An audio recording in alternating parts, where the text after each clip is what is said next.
Welcome back to Old School Sports, and a big day here for our channel. We are finally going to announce and make our decision on which team we're going to play in our long-term playthrough in Out of the Park Baseball 25. Appreciate those of you who have watched us over the weeks and months and years. I know some of you have been waiting very patiently for this decision. I've been impatient getting to the point where we'd make this decision, quite honestly. I put out my annual episode, 10 Challenging Teams to Consider in Out of the Park Baseball 25, over 2 months ago at this point. And as I sit here on April 26th, OOTP 25 has now been out for exactly 6 weeks. So we have had the third major patch released recently, yesterday morning at this point. And the game is certainly more than stable and playable. Honestly, there are still a few things in this version of Out of the Park Baseball that I don't love, in terms of not even necessarily settings in every case, but just how some things work. A few examples of those would be, it feels like players might be aging a little too quickly, especially some pitchers. The international amateur free agent pools, the top end of those pools still seems a little overpowered for my tastes. And the fan interest metric still seems to me to be a little bit broken.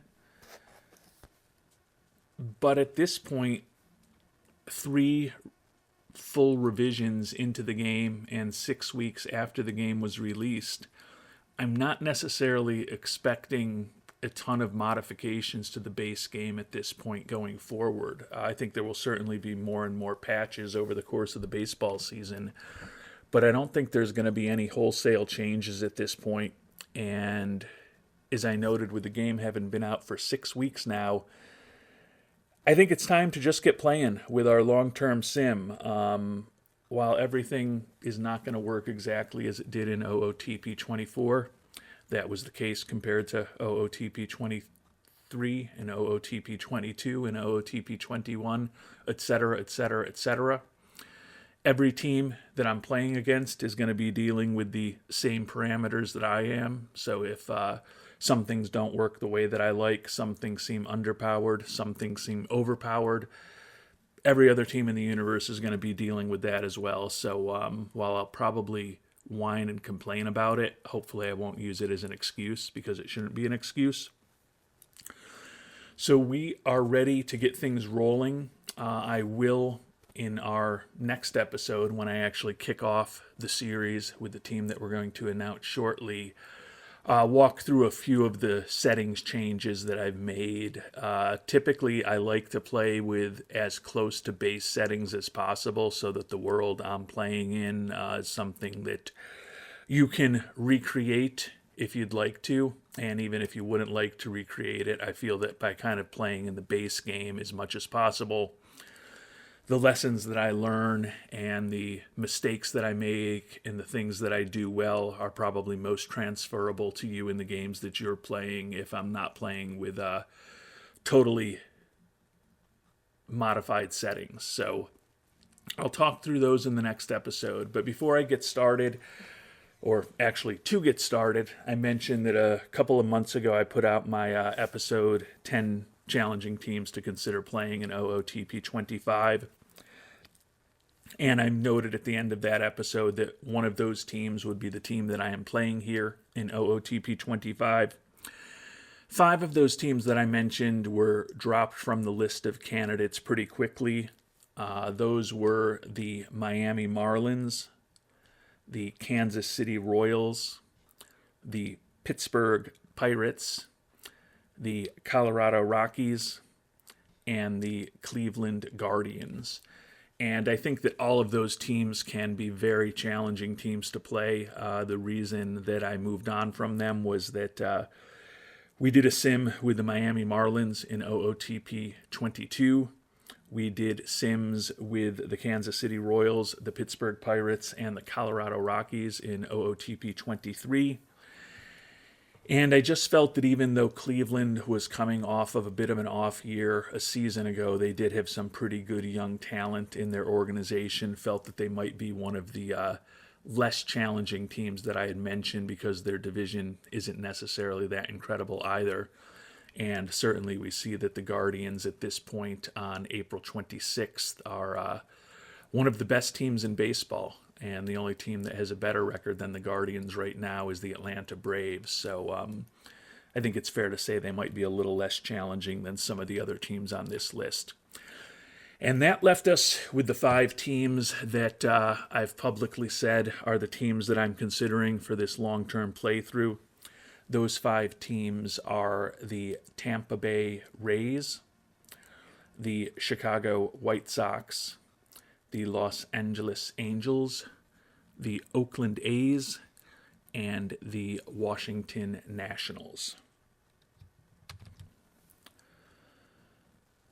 So taking a high-level look at how those 5 teams that I considered most seriously are still performing thus far through this 2024 season.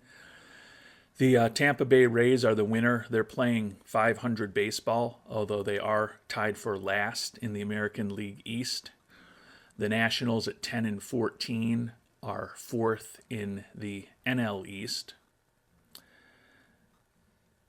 The Los Angeles Angels at 10-15 are still 3rd in the AL West, just a half a game ahead of those Oakland Athletics, who are in 4th. And then the Chicago White Sox are having an historically awful start to their season at 3-22. They are the worst team in baseball, already 15 games behind those Guardians in the AL Central on April 26th, which is absolutely insane. And they have lost 8 games in a row. So none of these teams are doing great in the standings. And certainly in the case of the White Sox, as I noted, they are off to an historically atrocious start. And that makes them more interesting to me. Again, I want a good challenge here.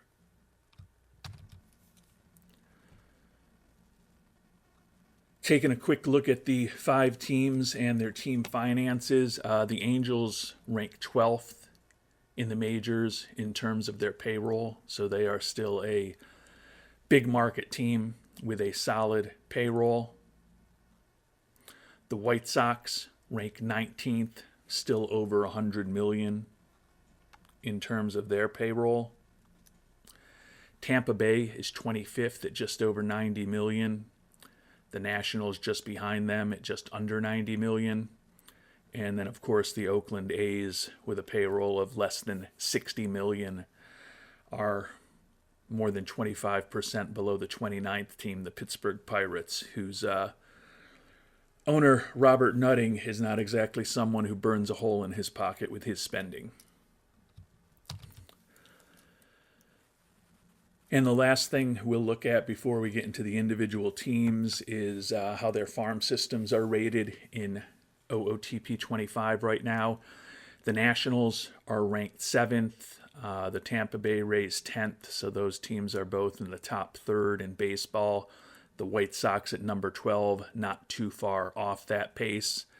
And then in contrast, the AL West teams, the A's and the Angels, have the 2 worst ranked farm systems in all of baseball right now, at least according to our friends at OOTP.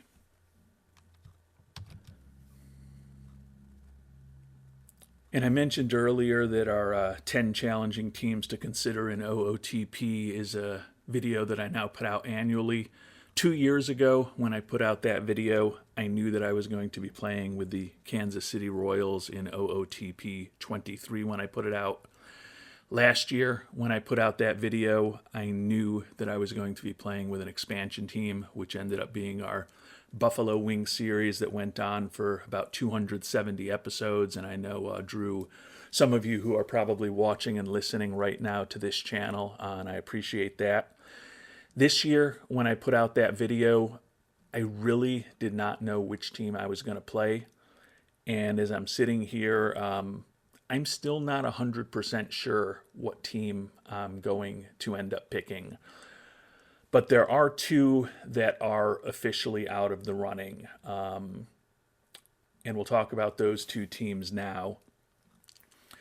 The first team that is off the list is going to be the Tampa Bay Rays. I don't think this will surprise some of you. I've mentioned in the past that I think it would be pretty tough for me to play with a team in the American League East, given my fandom of the New York Yankees. I also just think that despite the fact that they have a low payroll, they still have a roster that has more often than not been in the playoffs in recent years. And they have that really good farm system that we talked about, ranking 10th overall, two of the top 33 prospects in baseball, and six top 150 prospects, although that's only a little bit above average when you think about it that way. But I think as good a challenge as the Rays are, and being up against the big market Yankees, Blue Jays, and Red Sox, and the stacked Baltimore Orioles certainly is a great challenge. I just don't think I'd have as much fun playing with the Rays and trying to beat the head of my Yankees in on a regular basis. And given that really strong farm system that they have, the Rays are a team that I really haven't been seriously considering over the last couple of weeks. And the second team that I haven't really been seriously considering for the last couple of weeks is the Washington Nationals. In a way, they're in a similar situation to the Rays. They potentially have a better payroll than the Rays, but they are in a division with the Braves and the Phillies, two big market teams with loaded rosters, and the Mets, who can spend and will likely be spending in the coming years an insane amount of money. Having the Marlins in the division is a little bit of a benefit for the Nationals. But as we talked about, the Nationals also have a pretty solid farm system. And I think with the recent retirement, officially, finally, of Steven Strasburg, and the fact that he won't be on the books for the next 3 years, I think this playthrough gets a little bit easier than it was when I made that episode a couple of months ago. Because with Patrick Corbin's contract coming off the books in OOTP and Strasburg already off the books in OOTP, you're actually in a decent financial position where you're likely to have over $40 million available in free agency this coming off season. You've also got some older guys, Lane Thomas, Kyle Finnegan, who look to be potentially making decent money next year that you might also be able to get off the books and trade away. And there's some interesting young talent here with the likes of Luis Garcia, C.J. Abrams, Jonah Doan, who might be guys that you look to kind of lock up for the longer term. So while I think the Nationals are a really good challenge, it's another team that's not the challenge we're going to be pursuing this year in OOTP 25.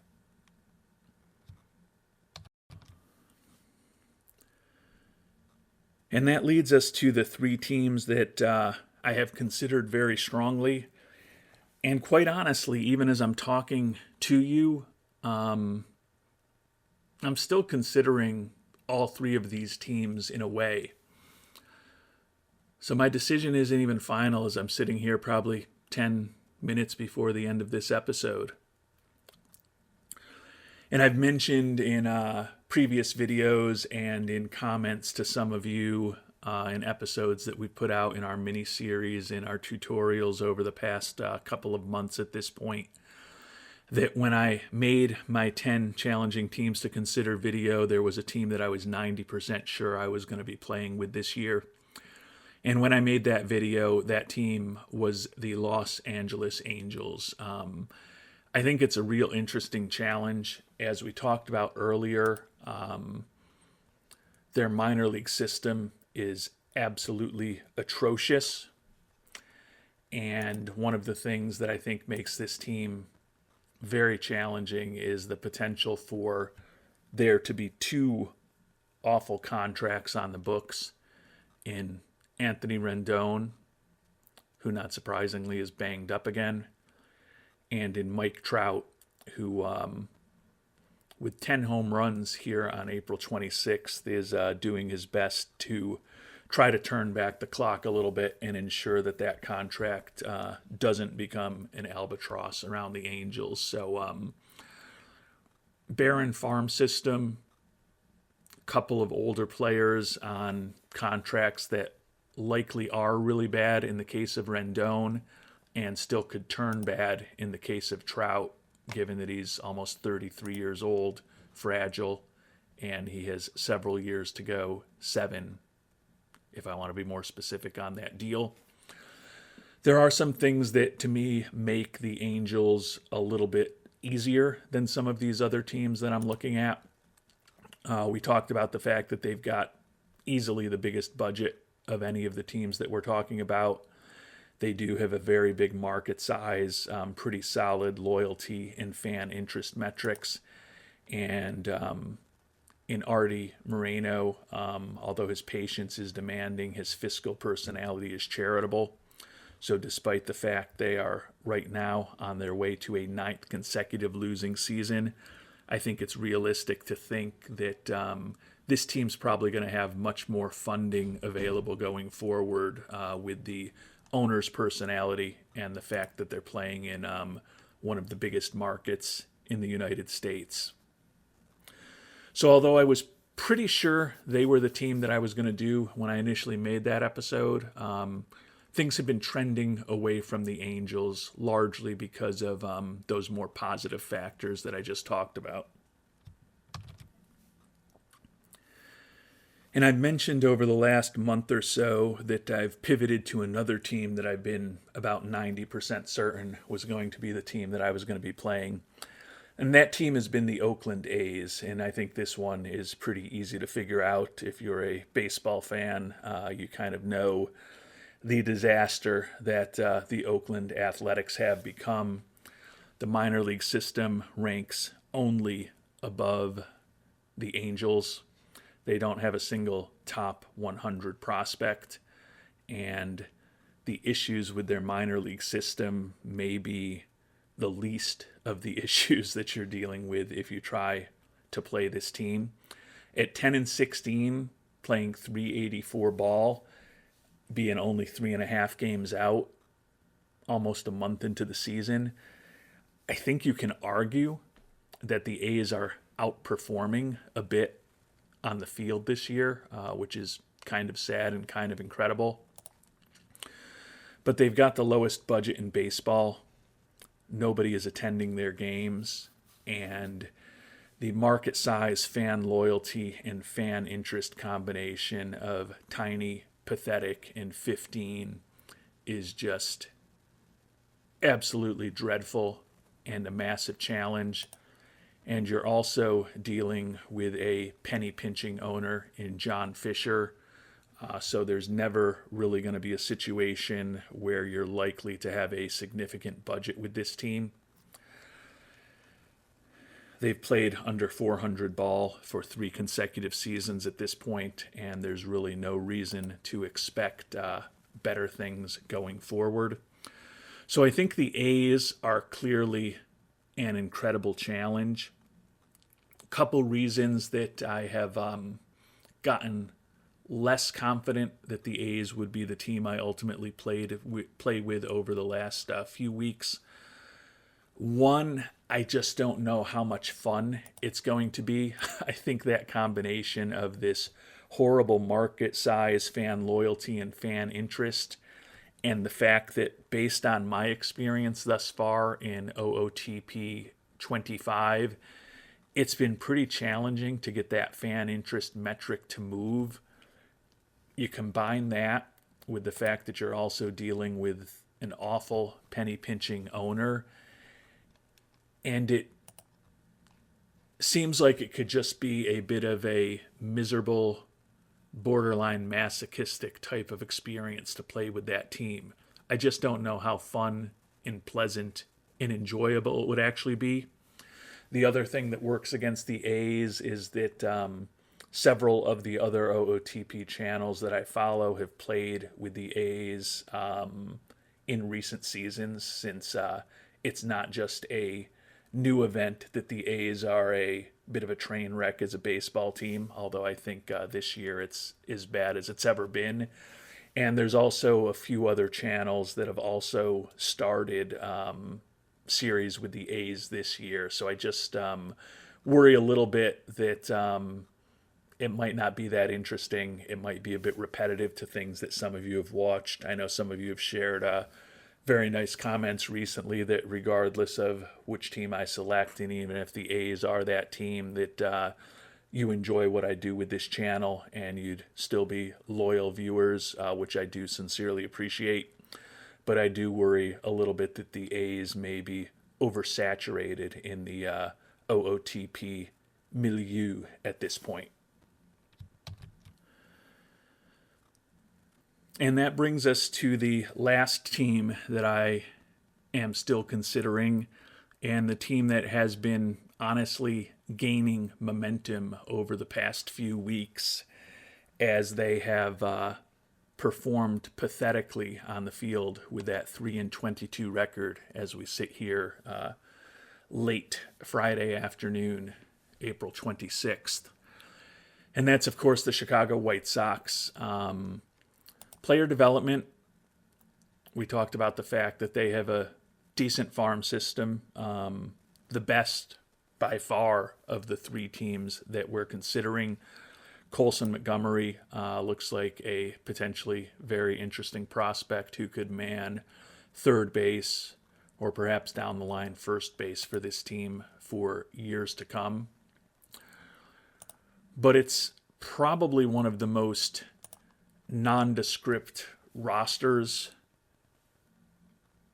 certainly in baseball today. You could argue possibly in baseball history. Obviously, they're performing horribly on the field.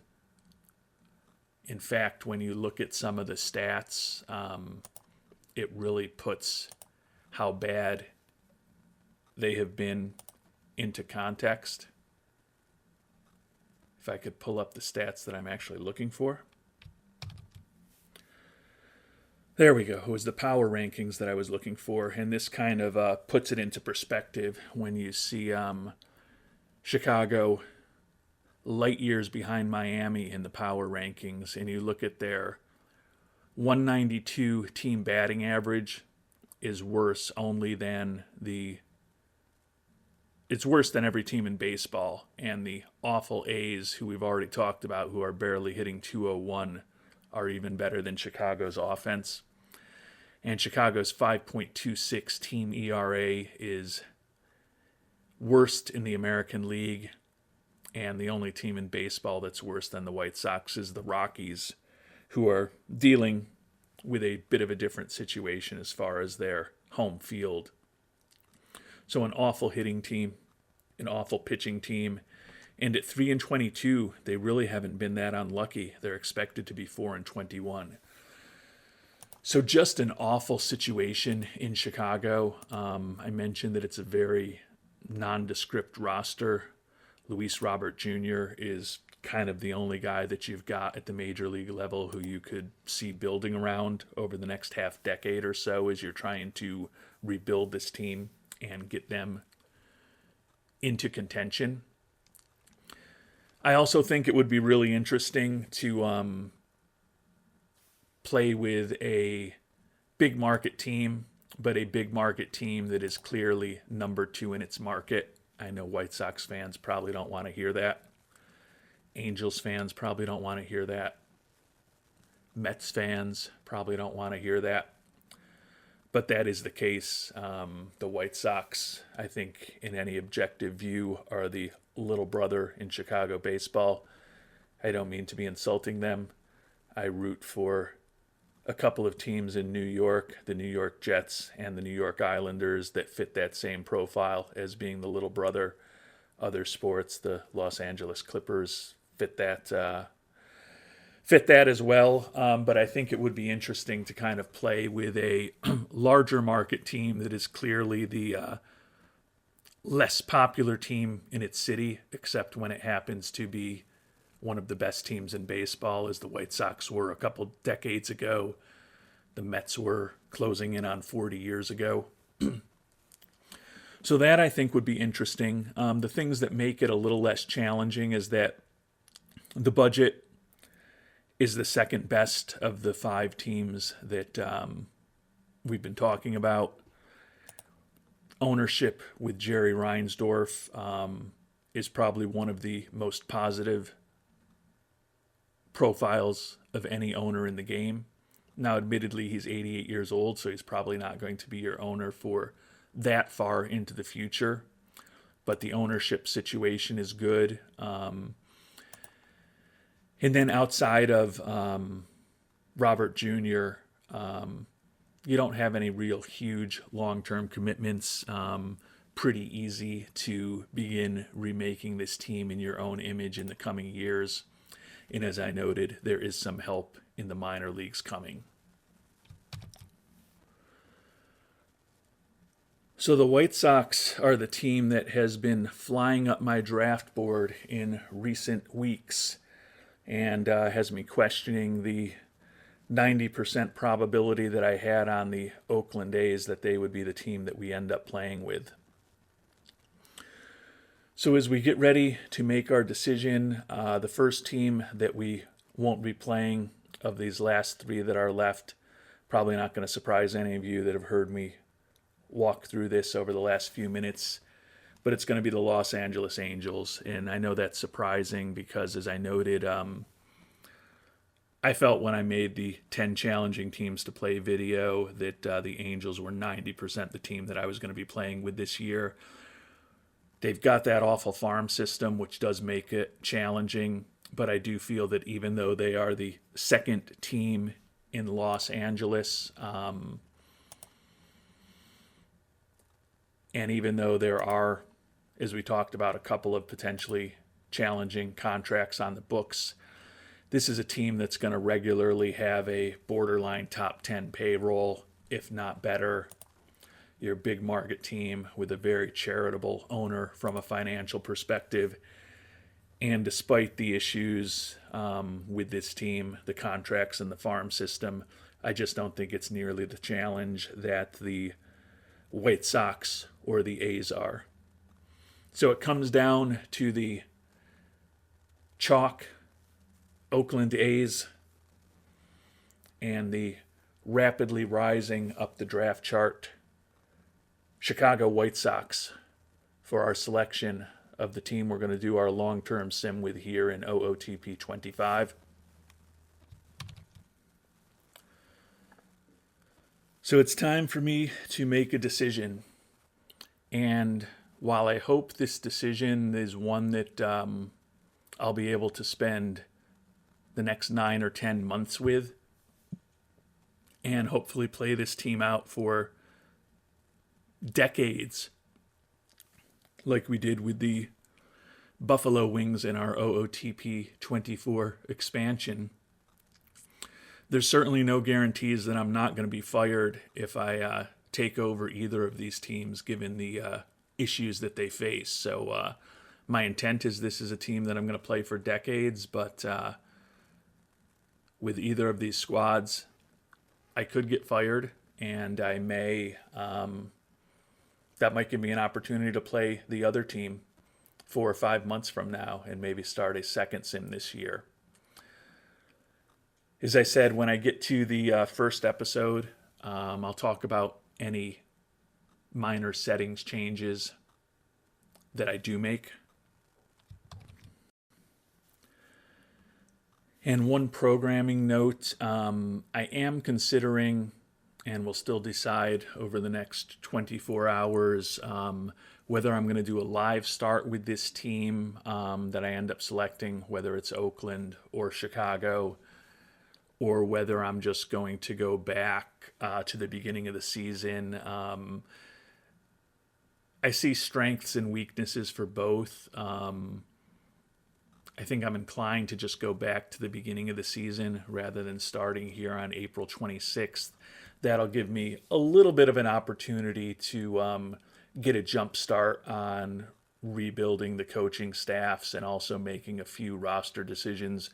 We are in a world where I am the general manager of a Major League Baseball team, so a little bit of diversion from realism over the past month or so is probably not the end of the world.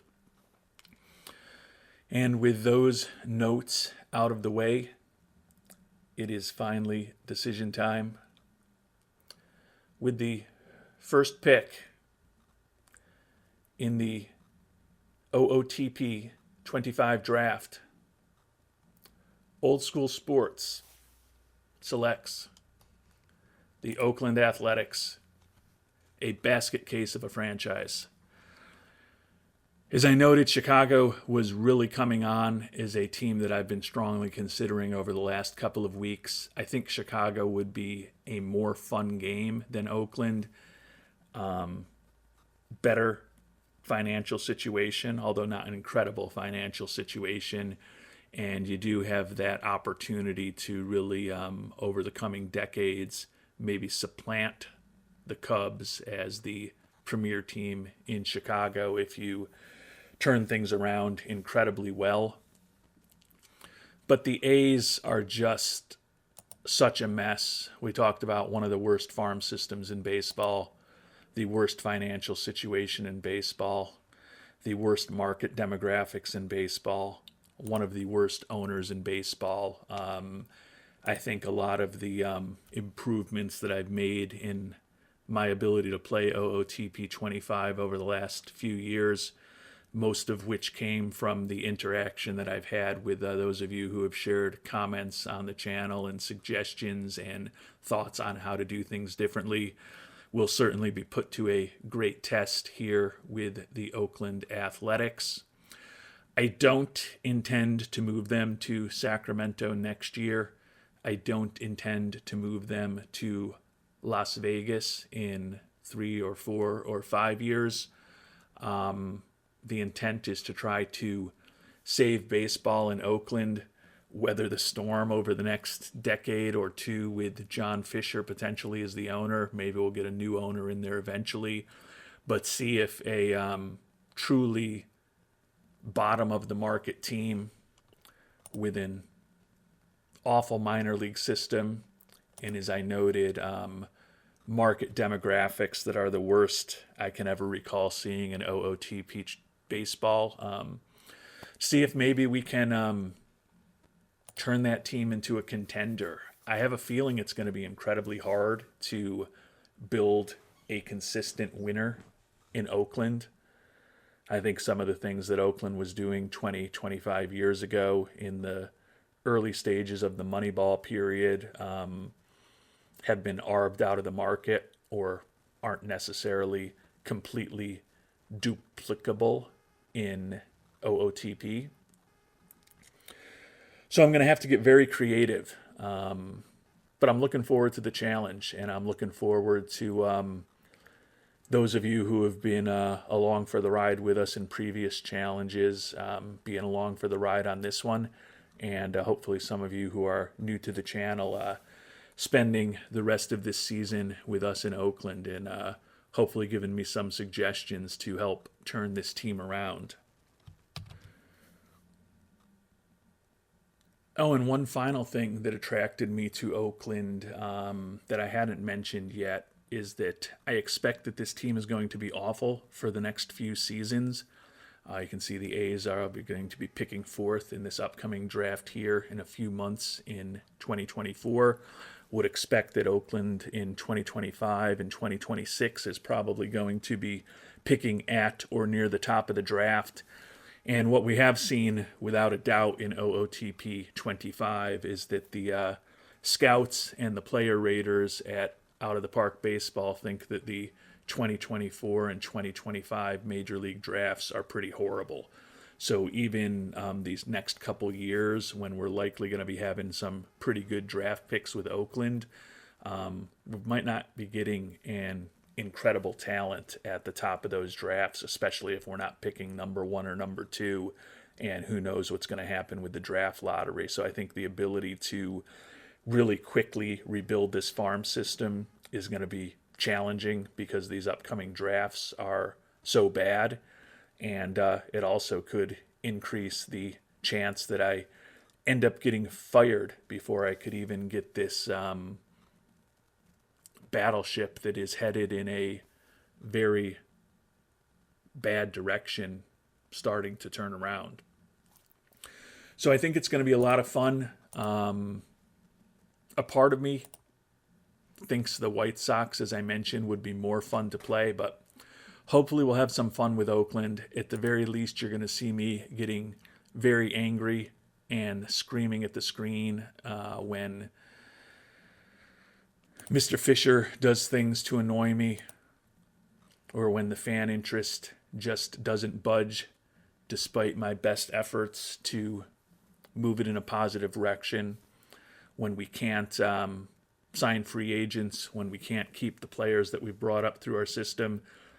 I think it's the ultimate challenge in at least the years that I've been playing OOTP that I can see with the team. I don't know that it's going to end in a title. I don't know that it's even going to end in a playoff appearance. I think it's conceivable it ends with me getting fired by 2027, but we're going to take that challenge on. We're going to try to maintain a positive attitude and have fun with it. And I hope that many of you come along on the ride with us. Until our next episode, which will be our debut of our quest with the Oakland Athletics. Thanks so much for watching, and hope you have a great day.